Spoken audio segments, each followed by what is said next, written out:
Friends, നമ്മുടെ പുതിയ വീഡിയോയിലേക്ക് എല്ലാവർക്കും സ്വാഗതം. അപ്പം ഇന്നത്തെ വീഡിയോ എന്താണെന്ന് വെച്ച് കഴിഞ്ഞാൽ ഒരു ദുബായ് വ്ളോഗാണ്. എന്താണെന്ന് വെച്ച് കഴിഞ്ഞാൽ ഞങ്ങളിപ്പോൾ പോകാൻ കാരണം ബ്രദറിന് എക്സാം കഴിയാൻ വേണ്ടിയിട്ടാണ് നോക്കിയിരുന്നത്. പക്ഷേ എക്സാം ആണെങ്കിൽ കഴിയണില്ല, നീണ്ടു പോവാണ്. അപ്പം ഞങ്ങൾ വിചാരിച്ച് ഞങ്ങൾ 3 പേരും കൂടെ പോയിട്ട് വരാമെന്ന്. അപ്പം ഞങ്ങൾ എമിറേറ്റ്സിലാണ് പോകുന്നത്. രാവിലെ ഒരു 6:30 ആയപ്പോഴത്തേക്കും ഞങ്ങൾ എയർപോർട്ടിലെത്തിപ്പോയി. അങ്ങനെ ഫ്ലൈറ്റിലൊക്കെ കയറി ഞാൻ സെറ്റായിരുന്നു കേട്ടോ. അടിപൊളിയായിരുന്നു. ഭയങ്കര വലിയ ഫ്ലൈറ്റ് ആയിരുന്നു കേട്ടോ. കുറേ ഫീച്ചേഴ്സൊക്കെ ഉണ്ട്. നമുക്ക് ടി വി ഒക്കെ കാണാമായിരുന്നു കേട്ടോ. ഞാൻ ഉറങ്ങണതിന് പകരം ടി വി ഒക്കെ കണ്ട് ഇടയ്ക്കൊക്കെ കിടന്ന് ഉറങ്ങലൊക്കെ ആയിരുന്നു. പക്ഷെ നമുക്കൊരു പ്രശ്നം പറ്റിയത്, നമ്മുടെ സീറ്റിൻ്റെ തൊട്ട് അടിയിലാണ് ആ ഒരു ചിറകില്ലേ അത് വന്നത്. അതുകൊണ്ട് നമുക്ക് ഒത്തിരി കാഴ്ചയൊന്നും കാണാൻ പറ്റിയില്ല. പിന്നെ ആണെങ്കിൽ ഞങ്ങൾ ഫോട്ടോയൊക്കെ എടുത്തു. പിന്നെ മറ്റേ തിരിച്ചു വന്നപ്പോൾ ബുക്ക് ചെയ്തപ്പോഴത്തേക്കും വേറെ മുമ്പിലാട്ടോ ബുക്ക് ചെയ്തത്. ഞാൻ കിടന്ന് തുടങ്ങി. പിന്നെ ഫുഡ് വന്നു. പിള്ളേർക്ക് വേറെ ഫുഡായിട്ടാട്ടോ വന്നത്. അപ്പോൾ എനിക്ക് ഇതൊക്കെയാണ് വന്നത്. ഒരു 3 ചിക്കൻ്റെ എന്തോ സാധനവും ഈ ബീൻസോ അങ്ങനെ എന്തൊക്കെയോ വന്നു. ആ കേക്ക് എനിക്ക് ഇഷ്ടപ്പെട്ടില്ല. കോക്കനട്ടൊക്കെ പോലെയായിരുന്നു. പക്ഷെ ഞാൻ കഴിച്ചു അതൊക്കെ. പിന്നെ ഇവർക്ക് വന്നത് ഇങ്ങനെ ഗുലാബ് ജാമുനോ കൊക്കക്കോളയും അങ്ങനെയൊക്കെ ആയിരുന്നു. പക്ഷെ എനിക്ക് കൊക്കക്കോള ഇഷ്ടമല്ല.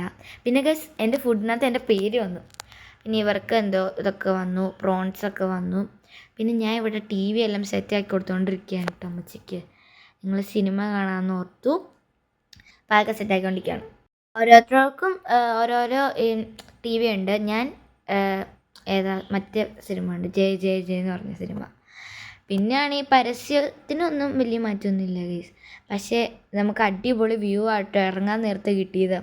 നല്ല രസമായിട്ട് സെറ്റായിരുന്നു. പക്ഷെ ദുബായിൽ ഇപ്പം ചെന്ന സമയം തെറ്റിപ്പോയി. നല്ല ചൂട്, നല്ല പുകയണ ചൂടുള്ളപ്പോഴാണ് ഞങ്ങൾ പോയത്. പിന്നെ താഴെയാണെങ്കിൽ അടിപൊളിയായിരുന്നു. ഞങ്ങൾ അത്ര ചൂടത്തൊന്നും ഇറങ്ങി നടന്നില്ല. കാരണം കൂടുതലും മാളിലും പിന്നെ പുറത്തുള്ള സ്ഥലങ്ങളൊക്കെ രാത്രിയാണ് പോയതുകൊണ്ട് അത്ര വലിയ ചൂടൊന്നും ഇല്ലായിരുന്നു. പിന്നെ ഗൈസ്, ഞാൻ ഭയങ്കര എക്സൈറ്റഡ് ആയിട്ടിരിക്കുകയാണ്. ഞാൻ ദുബായിൽ പോയിട്ടില്ല. നമ്മളന്ന് ഒമാനിലല്ലേ പോയത് വെക്കേഷന്. അപ്പം ദുബായിൽ അങ്ങനെ എത്തി ഗൈസ്. പിന്നെ ഞങ്ങൾ ഇറങ്ങി നടന്ന് ഞങ്ങളുടെ ബാഗ് എടുക്കാൻ നിൽക്കുവാണ്. ഞാൻ എൻ്റെ ലഗേജ് എടുക്കാൻ വേണ്ടിയിട്ട് ഞാൻ ആകെ 2 കുഞ്ഞിപ്പെട്ടി എടുത്തോളൂ ഗൈസ്. എനിക്ക് വലുത് പൊങ്ങിയില്ല. ഇതുവരെ ഞാൻ കഷ്ടപ്പെട്ടാണ് എടുക്കണത്. എന്നിട്ട് ഞങ്ങൾ അത്തിയുടെ ഫ്രണ്ട് വന്നു. എന്നിട്ട് ഞങ്ങളെ പിക്ക് ചെയ്തിട്ട് ഫ്ലാറ്റിലേക്ക് പോയി. അപ്പം ദുബായ് ഒരു സെറ്റ് സ്ഥലം തന്നെയാണ്, ഒരു അടിപൊളി സ്ഥലമാണ്. അപ്പോൾ ബാക്കി വിശേഷങ്ങളായിട്ട് നമ്മൾ അടുത്ത വീഡിയോയിൽ തന്നെയായിരിക്കും. ബൈ.